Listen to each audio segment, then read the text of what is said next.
Excuse me, ma'am, you need to move.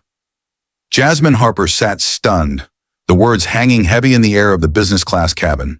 She had boarded this flight expecting the respect her position as a CEO commanded, a smooth, dignified journey. Instead, she was told to give up her seat for a white passenger. The humiliation wasn't just personal. It was a stark reminder of a deeper, systemic injustice. But Jasmine wasn't one to back down quietly. Within 25 minutes, she turned that moment of discrimination into a powerful statement that sent shockwaves through the airline industry. What happened next? How did one woman's refusal to be erased lead to the loss of the airline's biggest corporate contract? Wherever you're listening from, hit subscribe and stay with me as we uncover Jasmine Harper's inspiring story. A story of strength, strategy, and standing up when it counts. Jasmine Harper stepped onto the plane with the quiet confidence of a woman who had earned every accolade in every seat in business class. The familiar click of her heels echoed softly across the jet bridge, her posture impeccable, her presence commanding yet composed. Years of experience navigating boardrooms, negotiations, and high-stakes decision-making had refined her into someone who never had to raise her voice to be heard. Her sharp navy suit hugged her form with elegance, her pearl earrings a subtle nod to power restrained, not flaunted. She paused for a brief moment at the cabin door, offering a polite smile to the flight attendant who welcomed her on board. The first-class cabin greeted her with an atmosphere of quiet luxury, plush leather seats, soft lighting that bathed everything in a golden hue, and the muted hum of anticipation from passengers settling into their own corners of privilege. Jasmine located her seat, 3C, by the window, the one she always chose when she needed a moment of reflection in between time zones and expectations. Sliding her structured tote beneath the seat, she exhaled gently and smoothed her skirt. Finally, a moment to breathe. Her phone buzzed, but she ignored it. She had learned to make room for silence. Those few precious minutes where nothing was demanded of her, where she didn't have to wear the invisible armor required of Black women in leadership. Then came the disruption. A young flight attendant, barely out of her 20s, approached with a smile that didn't quite reach her eyes. Her voice was soft, almost apologetic, but it couldn't mask the tension beneath. "Excuse me, ma'am," she said. "There's been a request for your seat. Would you mind moving?" Jasmine blinked. She wasn't sure she'd heard correctly. "May I ask why?" she replied, her tone calm but firm. The attendant hesitated. "There's a VIP passenger who requires this seat." Jasmine sat up straighter, her eyes narrowing just slightly. "This is my assigned seat. I paid for it." Around her, heads subtly turned. The hum of the cabin quieted. Even the overhead announcements seemed to pause. The smile on the attendant's face faltered. "I'm sorry, ma'am, but you need to move."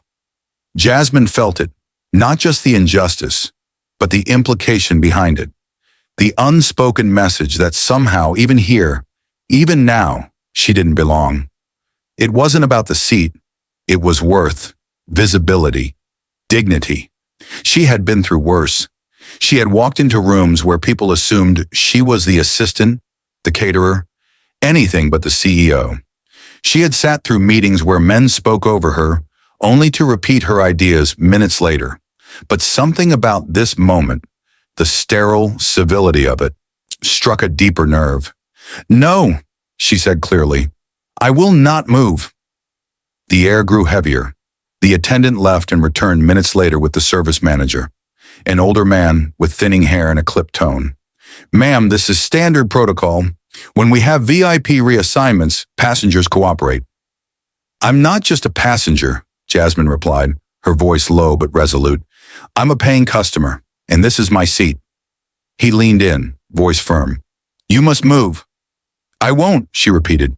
"This isn't about protocol. This is about principle." Silence fell like a shroud. Jasmine's refusal was not loud. It wasn't angry or dramatic, but it cut through the performance of politeness like a scalpel. Her calm, her stillness, was defiance in its purest form. A stand, not just for herself, but for every woman, every person of color who had been told in 100 different ways that they didn't deserve their place. She looked out the window, past the wing, and toward the sky she was about to ascend into. And as the flight attendants whispered in corners, trying to determine their next move, Jasmine remained still, unmoved in every sense of the word. This wasn't just a flight. This was a line drawn, a moment that would ripple far beyond the clouds. She adjusted her seatbelt, her hands steady. A battle had begun, not of voices raised, but of dignity unshaken, and Jasmine Harper had no intention of backing down. The hum of the engines thrummed softly beneath the cabin floor, but Jasmine barely noticed it. Every sound, the rustle of newspapers, the faint clink of ice in glasses, the polite coughs of other passengers, seemed muffled under the weight of what had just happened. Her seat felt less like a cushion of luxury and more like a battleground, a small patch of earth she refused to surrender. She sat upright, hands folded neatly on her lap, every inch of her posture speaking calm defiance. She refused to look down, to shrink, to give even an inch of herself to the humiliation that had tried to take root moments ago. Around her, whispers flickered like sparks in dry grass, passengers stealing glances, curious and cautious. No one spoke up. No one intervened. They just watched as though waiting to see how far this would go. Jasmine drew in a slow breath, recalling a phrase her grandmother had once told her when the world seemed intent on bending her out of shape. Hold your head high, even when they try to bow it for you. It wasn't anger that coursed through her now. It was clarity. This wasn't just about a seat. This was about a story that had been told 1,000 times before, to 1,000 other faces, and she was done letting it play out the same way. Discreetly, she reached into her blazer pocket and pulled out her phone. Her fingers moved with purpose as she scrolled to a contact she rarely used in moments like this. Tom Reynolds, her trusted head of procurement, the man who held the keys to multi-million-dollar deals, including one that this very airline had been buying for over the past 6 months. The call connected almost instantly. "Tom," she said, her voice low and controlled, "I need you to pause all negotiations with Meridian Airlines, effective immediately." A beat of silence on the other end, then a crisp, "Understood." No questions, no hesitation. Tom knew Jasmine didn't speak lightly.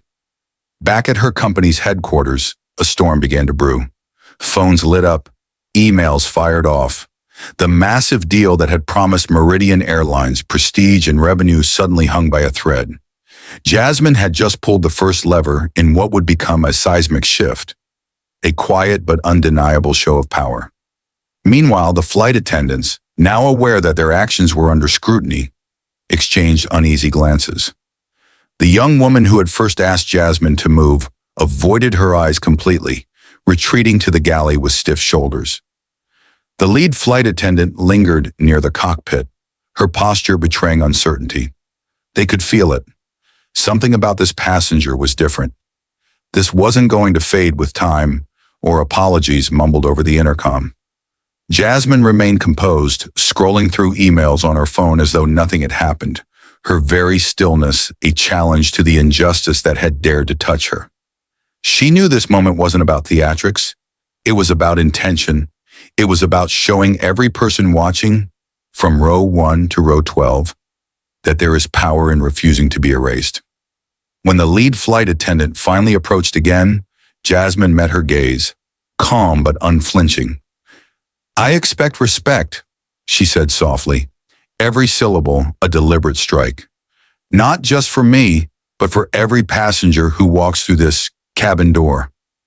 The attendant's lips parted as if to respond, but no words came, because the truth hung heavy in the air. Jasmine was right, and everyone in earshot knew it. Outside this metal tube hurtling through the sky, the airline's leadership still thought they were in control. They didn't yet realize what was unfolding 30,000 feet above the ground. This wasn't a complaint. This wasn't a passenger problem to be smoothed over. The cabin felt like it was holding its breath. Every tick of the clock stretched long and heavy, as though time itself hesitated to move forward. Jasmine Harper sat perfectly still in seat 3C, but inside her resolve burned hotter than ever. She wasn't just occupying space anymore. She was defending it, every second an act of defiance against the quiet injustice that had tried to push her out. Her spine was straight, shoulders squared, chin lifted just enough to meet every gaze that dared to linger too long. She was aware of every whisper behind her, every side-eye glance from passengers pretending not to stare. The hum of the engines faded beneath the sound of her own heartbeat, steady and unyielding. If the flight crew thought intimidation would wear her down, they were mistaken. Jasmine had spent her whole life navigating rooms where people questioned her presence. This was just another room, one she refused to leave. The flight attendant returned, this time with the lead supervisor, their faces tight with forced authority. "Ma'am," the lead said, her voice firm but brittle around the edges, "we need you to move to another seat." Jasmine's gaze rose slowly to meet hers, calm but carrying the weight of centuries of unspoken battles. "I've already told you," she said, her tone as smooth as glass but sharp as steel. "This is my seat. I'm not moving." The supervisor's jaw tensed. This isn't a request anymore. It's an order. For a brief second, the words hung there, heavy and final, as if they expected her to crumble under the weight of authority. But Jasmine had weathered worse storms than this. She knew that power wasn't in a title or a uniform. Real power was the ability to hold your ground when the world demanded you vanish. "This isn't about orders," Jasmine said quietly, but her voice cut through the silence like a blade. "It's about respect, something I will not surrender." Passengers shifted uncomfortably in their seats. A man in 2A pretended to scroll through his phone, but kept glancing sideways, as though witnessing something he couldn't look away from. A young woman in 4D met Jasmine's eyes for half a second, then gave the smallest nod, a flicker of silent solidarity. Behind the calm facade, Jasmine's phone buzzed again. A message from Tom Reynolds. "Negotiations officially suspended. CEO's office requesting explanation." A faint smile tugged at her lips. The airline didn't know it yet, but their actions today were already costing them more than they could imagine. The tension in the cabin thickened. The crew had authority on their side, policy on their lips, and arrogance in their stance. But Jasmine had something stronger, unshakable conviction. She wasn't loud, she didn't shout or plead. She simply sat, her presence unmovable, a living challenge to the prejudice that had tried to make her small. One by one, passengers began to realize what was really happening. This wasn't about a seat. This wasn't about some VIP passenger who supposedly needed 3C. This was about a black woman being told, once again, that she didn't belong where she had rightfully earned the right to be. And for the first time, people began to feel the weight of that truth. A quiet murmur of support drifted through the cabin. Someone cleared their throat and said softly, "She paid for that seat. Leave her be." Another voice, low but firm, added, "This isn't right." The supervisor faltered, just for a second. Her eyes flicked toward the cockpit as if for backup that wasn't coming. Jasmine stayed perfectly still, her hands folded in her lap, but her presence filled every inch of that cabin. She wasn't just fighting for herself. She was fighting for every person who had ever been told to move aside, to wait their turn, to know their place, and she was proving, quietly, powerfully, that sometimes the strongest act of rebellion is to stay exactly where you are. The engines roared louder as the plane began to taxi, but in seat 3C, Jasmine was the loudest thing on that flight, without saying a single word more.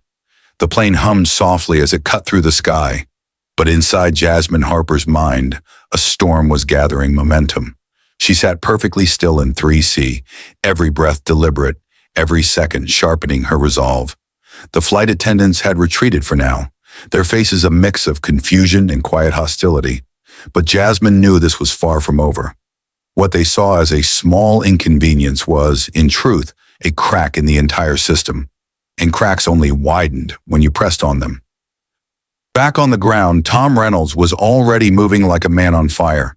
The moment Jasmine's call came through, he understood this wasn't just a customer service failure. It was a test of everything their company stood for. In their world, contracts weren't just about money, they were about values, about aligning with partners who shared the same standards of dignity and fairness. And today, this airline had failed spectacularly. Tom's fingers flew across his keyboard as he typed out an urgent memo. The subject line was short but sharp: immediate suspension of contract negotiations. Within minutes, the message rippled through Jasmine's corporate offices, sparking calls, emails, and high-level meetings that left no doubt the airline was now facing a firestorm they had lit themselves. On the plane, Jasmine's phone buzzed softly against her thigh. She glanced at the message from Tom. Board informed. PR team mobilizing. This isn't staying quiet. A slow, deliberate breath escaped her lips. This wasn't about revenge. This was about drawing a line in the sand so clear that no one, not this airline, not any corporation, would ever dare step over it again. Word began to trickle through the digital veins of social media even before the flight landed. A passenger a few rows behind had taken a photo of Jasmine sitting calmly in her seat, the flight attendants hovering nearby with stiff expressions. The caption read, "Business class, paid in full, asked to move because someone else needed her seat." She said no, and you should have seen what happened next. The post gained traction quickly, comments flooding in. People weren't just angry, they were tired. Tired of the same stories, the same disrespect, the same unspoken rules that dictated who belonged and who didn't. Jasmine's refusal to yield struck a chord that reverberated far beyond the walls of that airplane. Meanwhile, in a sleek office overlooking the city skyline, Bradley King, CEO of the airline, was pacing furiously. A red-faced executive had just burst in with the news. Their largest corporate client had frozen a multi-million-dollar contract, citing an incident in flight. Bradley's hand tightened around his coffee mug, knuckles white. "What incident?" he snapped. "Who's the passenger?" The answer came like a hammer. Jasmine Harper. A name that carried weight, influence, and power enough to turn the tide of their reputation overnight. On board, the supervisor approached Jasmine one last time during the flight. Her tone noticeably softer now, a thin veneer of diplomacy over fraying nerves. "Ma'am," she said cautiously, "we'll do everything we can to make this right once we land." Jasmine turned her head slowly, meeting her gaze with quiet fire. "You could start," she said, "by treating me like I belong here.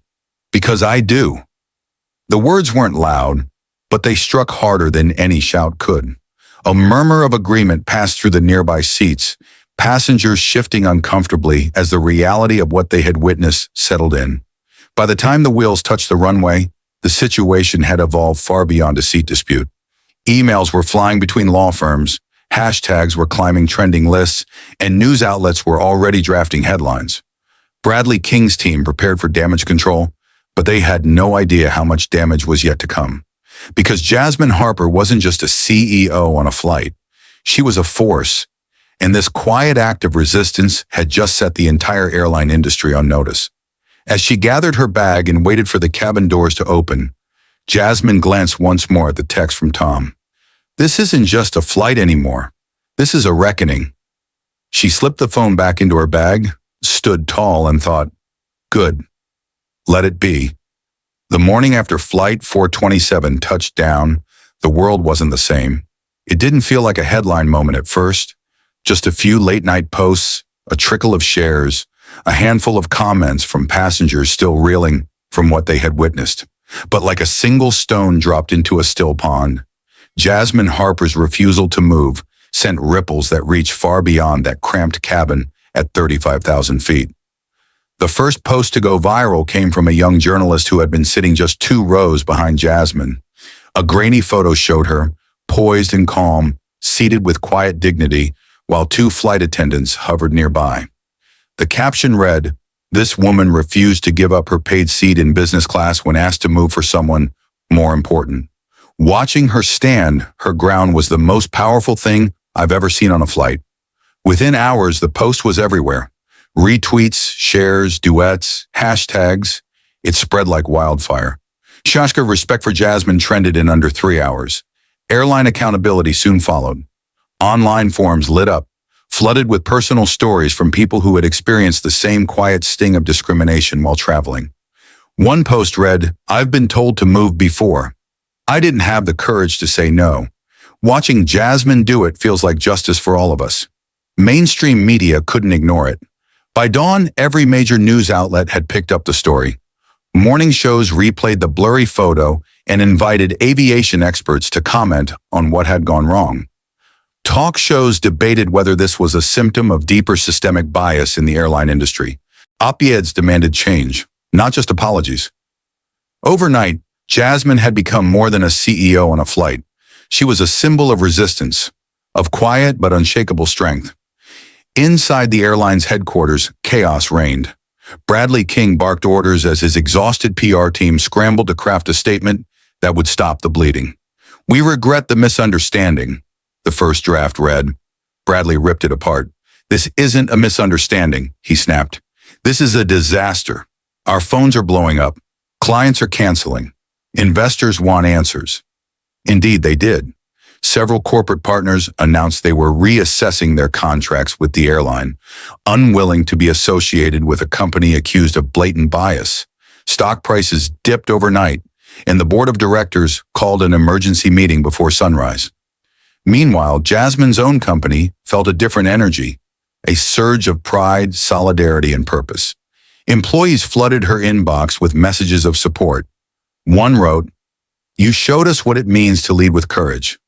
Thank you for standing up for every one of us who's ever been told to move aside." Despite the whirlwind of attention, Jasmine remained grounded. She had lived long enough to know that headlines fade and promises break. Real change required more than public outrage. It required follow-through. She sat in her penthouse apartment that night, city lights sprawling beneath her window, phone buzzing non-stop with interview requests and social media notifications. She ignored them all, staring out into the night, thinking of every time she'd been made to feel like she didn't belong. Not just on planes, but in boardrooms, in negotiations, in rooms where decisions were made. Her father's words echoed in her mind, a lesson he'd repeated since she was a little girl. Justice delayed is justice denied. She knew this wasn't just about her seat anymore. It wasn't even about this one airline. It was about every invisible line drawn to push people like her to the edges of power and privilege. And now the world was watching. The next morning, Jasmine stepped out of her car and into a sea of flashing cameras and microphones outside her corporate headquarters. Reporters shouted questions, eager for a soundbite, a headline-grabbing quote. Jasmine didn't stop. She walked with the same quiet authority she had carried on that plane. But as she reached the doors, she paused, turned to the crowd, and spoke softly, every word cutting through the chaos like a blade. "This isn't about a seat on a plane. It's about respect. It's about dignity. And it's about making sure no one else ever has to fight for a place they've already earned." The crowd fell silent, just for a breath, as her words sank in. Then the questions started again, cameras flashing brighter than ever. But it didn't matter. The message was out there now, alive, unstoppable. By evening, talk shows replayed her statement on loop. Millions shared it online with captions like, "This is leadership, and this is how change starts." Petitions demanding industry-wide anti-discrimination reforms gained hundreds of thousands of signatures overnight. For Jasmine, the noise was never the goal. The real victory was the conversation that had begun, the one that couldn't be put back in a box or dismissed as an isolated incident. She hadn't shouted. She hadn't caused a scene. She had simply stayed seated, and in doing so, she had forced the world to take notice. The battle was far from over. But for the first time, Jasmine felt something shift, not just in one airline, but in the hearts and minds of people everywhere who had seen what dignity looked like when it refused to move. The boardroom of Sky Vista Airlines headquarters had never felt so suffocating. The sleek glass walls, usually a symbol of transparency and progress, now felt like a cage, trapping every anxious breath of the executives inside. Phones buzzed incessantly. Email notifications pinged like alarm bells. Outside, protesters gathered at the gates, their voices echoing through the streets. "Respect is a right, not a privilege." Bradley King, the CEO, stood at the head of the table, his once confident posture replaced with visible tension. Dark circles framed his eyes from sleepless nights. His knuckles whitened as he gripped the edge of the table. "This isn't a PR hiccup," he snapped. "This is a full-blown catastrophe." His gaze swept over the faces of his senior staff, demanding answers no one could give. The head of communications shuffled through crumpled pages. "We've issued 2 public apologies, 1 written, 1 video, but it's not sticking. The hashtags are still trending. Bookings are dropping by the hour. Dropping? Bradley's voice cracked like a whip. They're plummeting. We're losing millions a day. Across the table, the chief operations officer muttered under his breath, all because of one passenger refusing to move. Every head turned toward him. Bradley's eyes narrowed, his tone ice cold. Number all because we made her feel like she didn't belong. Don't confuse the symptom with the disease. The room went silent. Meanwhile, Jasmine Harper sat miles away in her high-rise office, watching the fallout unfold on live television. She wasn't smiling. She took no joy in their downfall. She wanted change, not chaos. But she knew this was the price of decades of unchecked bias. Eventually, the walls crack, and the truth comes spilling out for the world to see. Inside the airline, fear and frustration mingled in tense whispers. Longtime employees grumbled in break rooms, blaming overreaction and social media hysteria. But others, the ones who had been silenced, sidelined, or ignored, began to speak.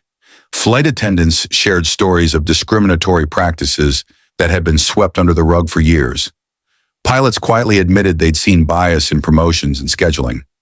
A few brave staffers leaked internal memos to the press, proving that the problem wasn't new, it was systemic. The pressure cooker boiled hotter when Jasmine's legal team sent a formal letter to Sky Vista's board of directors. It wasn't a demand for money, it wasn't a threat, it was a challenge. Diversity training alone won't fix a broken culture. We demand full accountability, measurable change, and transparency at every level, or your biggest corporate contracts will never return. The letter leaked within hours. News anchors read it aloud on primetime television, dissecting every word. The public outcry intensified. Stockholders called emergency votes. Activists flooded Sky Vista's social media pages with a single phrase repeated thousands of times. We're done moving. Bradley King knew they were cornered. At 3 a.m., long after the city outside went quiet, he sat alone in his office, staring at a framed photo of his first day as CEO. Back then, the airline was thriving, untouched by scandal. Now his leadership and the entire company was teetering on the edge of collapse. His chief legal counsel entered softly. Bradley, she said, if we don't meet Jasmine Harper's terms, we won't just lose her company. Others will follow. This could sink us. Bradley ran a hand over his face, exhaustion dripping from every gesture. Then it's time, he said finally. We either change or we go down in flames. He called an emergency meeting of the executive board for sunrise. No excuses, no spin, just a reckoning. In that dimly lit room, as the city outside began to stir, Bradley spoke words his team had never heard before.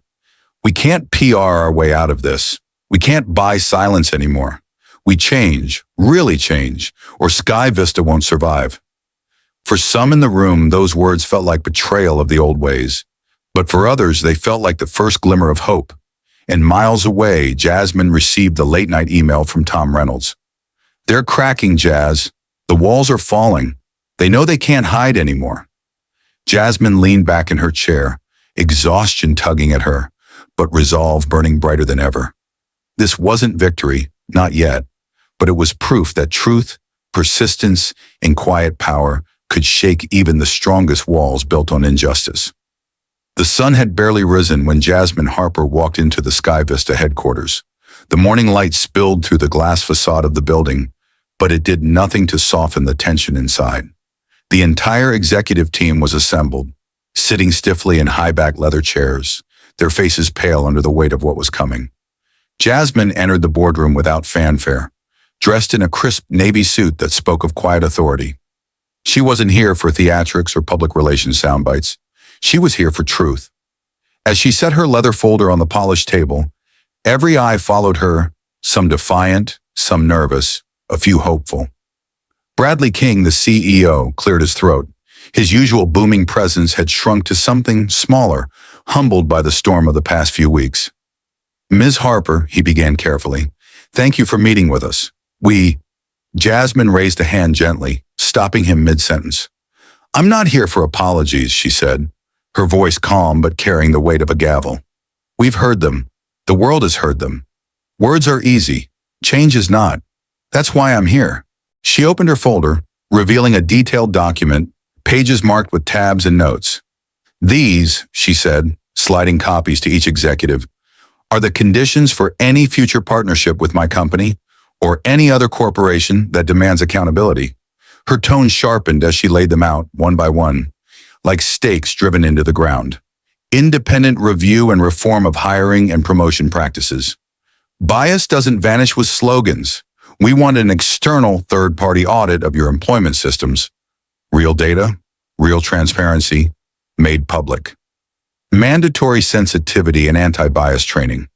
For every single employee, from flight attendants to board members. No exceptions. This isn't about a checkbox. This is about rewiring a broken culture. Diversity benchmarks and public reporting. Not promises, metrics, numbers that prove progress, shared quarterly with stakeholders and the public. No hiding behind closed doors. Whistleblower protection and open channels. A secure, anonymous system for passengers and employees to report discrimination without fear of retaliation. The old culture of silence dies here. The room was still, the weight of her words pressing on every corner of that sleek boardroom. One executive, a man in a gray suit with lines of stress etching his face, spoke hesitantly. Ms. Harper, these are substantial changes. They'll cost millions. They'll require time, restructuring, a complete cultural overhaul. You're asking for more than policy. You're asking for transformation. Jasmine leaned forward, locking eyes with him. Exactly, she said, each syllable deliberate. Because a company that cannot guarantee dignity doesn't deserve to exist in this industry or any other. Bradley King rubbed his temple, frustration flickering before resignation.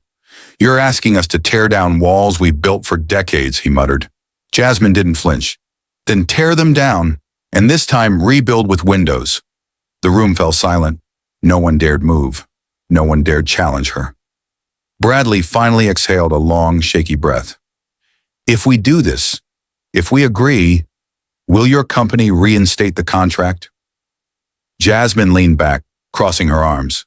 Her voice softened but remained firm as steel. Contracts can be renegotiated. Reputations cannot. This is bigger than my company. You don't do this for me. You do this because you finally understand that respect is not negotiable. Tom Reynolds, Jasmine's right hand, slid a final document across the table. A legal agreement spelling out every condition, every deadline, every consequence of failure. You have 72 hours, he said simply. The world is watching. The meeting ended not with handshakes, but with a heavy, sobering quiet. Some executives stared down at their papers, seeing the enormity of what had been demanded. Others glanced at Jasmine with newfound respect, even admiration. As she walked out of the boardroom, reporters swarmed the lobby, flashing cameras and microphones thrust forward. Jasmine paused only long enough to say one thing before leaving. Change doesn't happen because we ask nicely. Change happens because we refuse to move until the world shifts with us.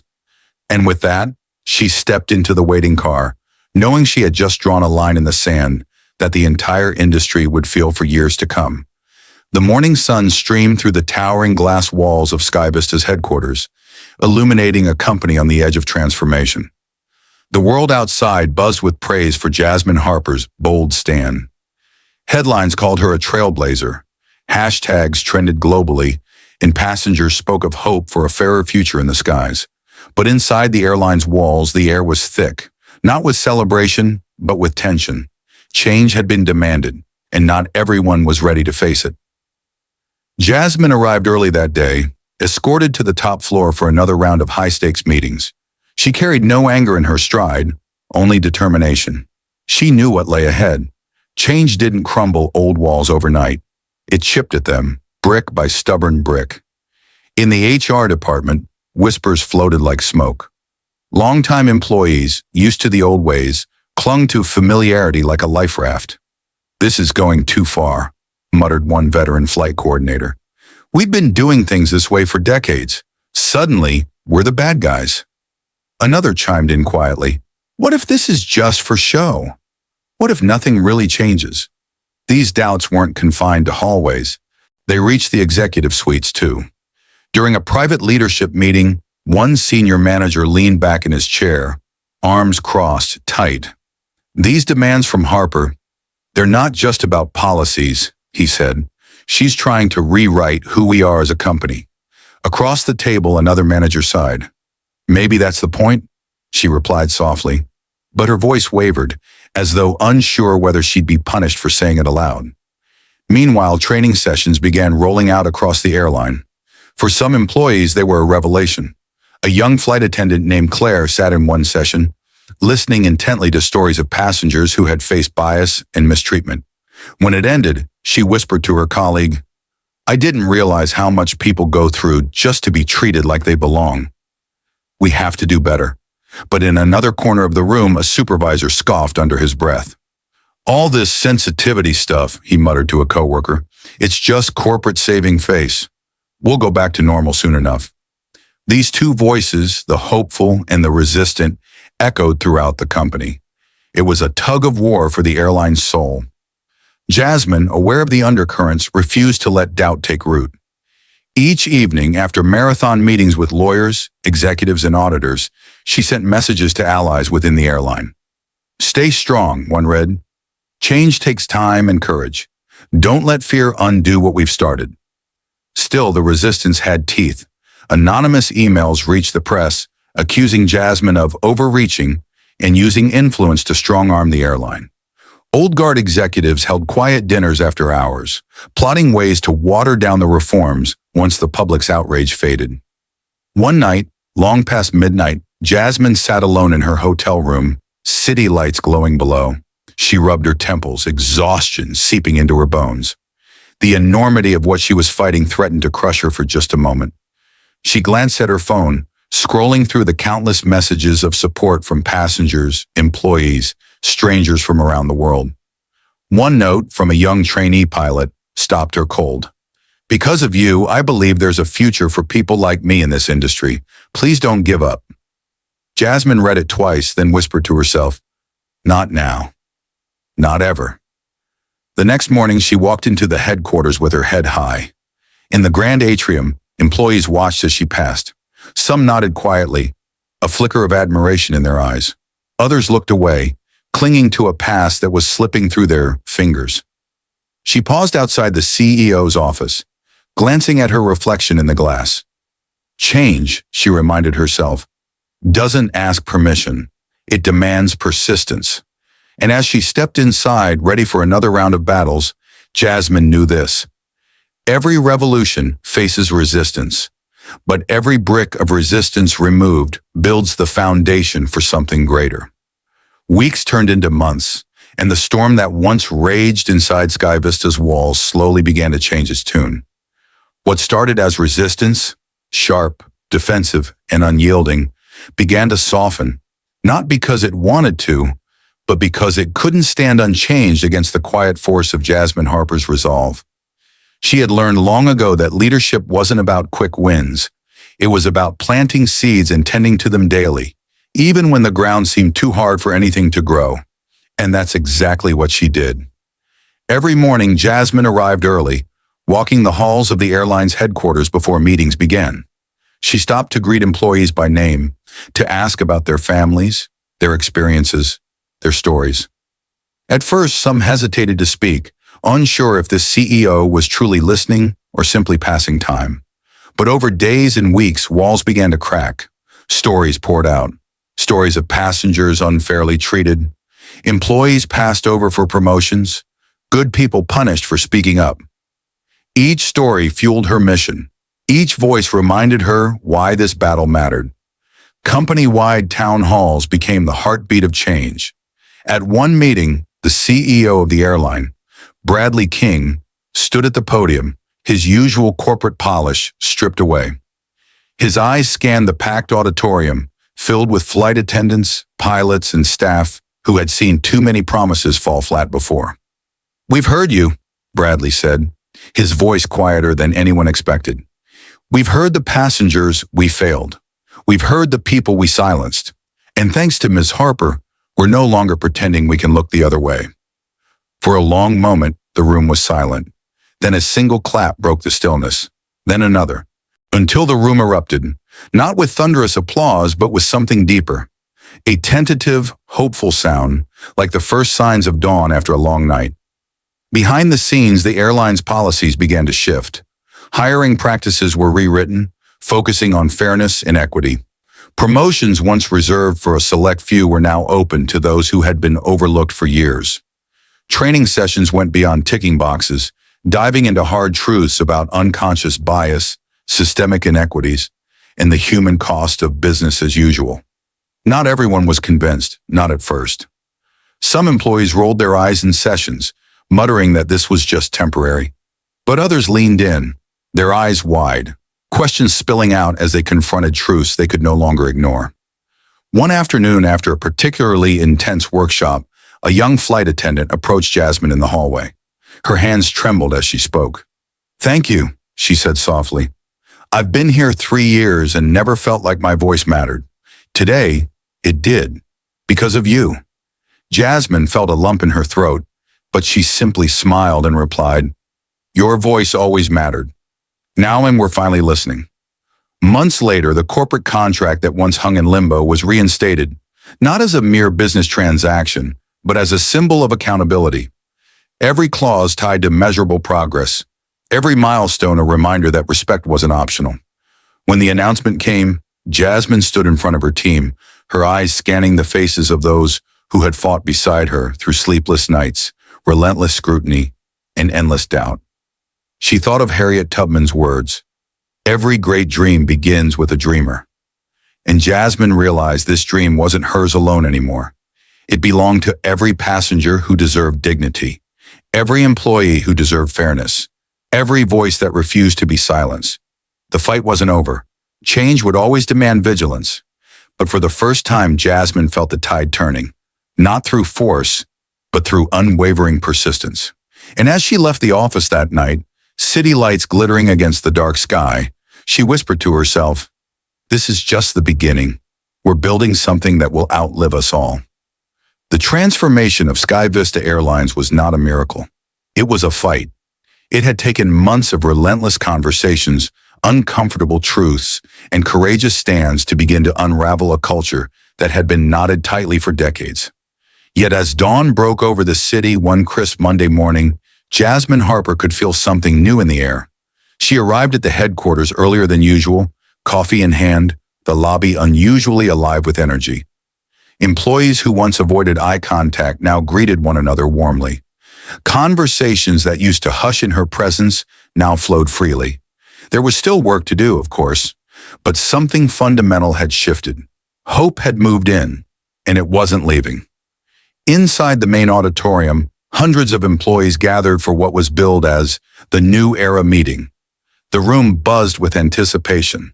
For months, they had endured difficult training, policy overhauls, and hard reckonings about mistakes long buried under polished branding. Today promised something different, a step toward a future they could believe in. Bradley King, the airline's CEO, who had once been skeptical, took the stage. This time, he wasn't reading a statement. His voice carried the weight of humility and transformation. "We have failed too many times," he said, "but failure only defines us if we stop trying to do better."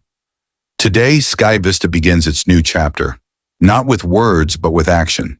He gestured toward a new policy charter displayed on the massive screen behind him. For the first time in the company's history, diversity, equity, and respect weren't hidden in the fine print. They were the foundation of every operational rule, every hiring decision, every passenger interaction. Applause echoed across the room, tentative at first, then building, growing into a collective roar. Some employees wiped away tears. Others clapped until their hands stung. It wasn't about corporate slogans anymore. It was about change they could feel. Later that day, Jasmine walked through the airline's newly renovated flagship lounge, where once portraits of past executives, all white, all male, lined the walls. There were now photos celebrating the airline's most dedicated employees of every background. Stories of resilience, kindness, and leadership filled the space where silence used to live. She stopped in front of a display honoring a flight attendant named Sophia, who had gone above and beyond to protect a passenger's dignity during a difficult flight. A note beneath the portrait read, Every seat matters because every person matters. It struck Jasmine deeply. This was what she had fought for. Not power, not control, but a ripple effect that reached hearts and minds long after the spotlight faded. That evening, the airline hosted a gala to celebrate its renewed commitment to dignity and inclusion. Employees and passengers shared stories of moments that had changed how they felt about flying, about being seen, about being respected. When Jasmine took the stage, the room went silent. She scanned the crowd, faces of every race, every background, every story, and felt a surge of gratitude. "This isn't my victory," she began, her voice steady, filled with quiet strength. "It's ours. Every single one of you who spoke up, who chose courage over comfort, who refused to let injustice stand unchallenged. You are the reason we are here tonight." She paused, letting the weight of the moment settle. "We are building a future where respect isn't an exception, it's the rule. A future where every person who walks onto one of our planes knows they belong. This journey isn't over. It never will be. Because real change doesn't rest, it rises every single day like the sun." The applause that followed wasn't polite or corporate. It was raw, emotional, and alive. A standing ovation not just for Jasmine, but for a collective promise to do better, to be better, to keep fighting for what's right. As she left the stage, Jasmine caught the eye of a young intern near the back of the room. The girl mouthed the words, "Thank you," her eyes shining with hope. Jasmine smiled, knowing this moment wasn't the destination. It was the first real sunrise after a long, dark night. And as the city lights twinkled outside the windows, Jasmine Harper made herself a vow. "We will never go back. Not on my watch. Not ever again." The city skyline stretched endlessly beyond Jasmine Harper's office window, glimmering beneath the velvet night. The hum of traffic below was faint, almost distant, as if the world outside was moving in slow motion, while her own thoughts burned bright and fast. Months had passed since that flight, since those 4 words, "Ma'am, you must move," ignited a storm that had reshaped not just an airline, but a mindset that had lingered unchecked for far too long. Jasmine stood alone, barefoot on the cool wooden floor of her office, the chaos of the day long behind her. The walls around her were no longer adorned with certificates or awards. She had taken them down weeks ago. In their place were framed letters, notes, and photos sent by strangers and friends alike. A flight attendant who had found her courage to speak up against mistreatment. A passenger who finally felt safe traveling after years of fearing discrimination. A young girl who wrote, "Because of you, I know I can sit anywhere I want to." Legacy, Jasmine realized, wasn't something you built with press releases or corporate statements. It was forged in moments when you refused to shrink, in choices that sent ripples far beyond your own life. She thought back to that day on the plane, the humiliation that burned like acid in her chest, the sting of being told without words that she didn't belong. She could have moved. She could have swallowed her pride, let the injustice slide, convinced herself it wasn't worth the fight, but she hadn't. She had stayed, and staying changed everything. The journey hadn't been easy. There had been nights of doubt, of exhaustion so deep it seeped into her bones. There had been battles with executives who clung to old power structures, public scrutiny that cut sharp, even whispers questioning whether her stand had gone too far. But every time she thought of giving up, she reminded herself, silence had never saved anyone. Change didn't come gift-wrapped. It had to be built, brick by brick, choice by choice, by those willing to risk something for it. She poured herself a glass of water and sank into the leather armchair by the window. Her phone buzzed beside her, lighting up with a new message. It was from Sophia, the flight attendant whose story had been displayed in the lounge weeks ago. The text read, "Miss Harper, I just wanted to say thank you again. Because of you, my daughter told her classmates she wants to grow up and be a flight attendant who makes sure everyone feels like they belong." She believes it's possible now. Jasmine closed her eyes, letting the words wash over her like a balm. This was the real measure of success.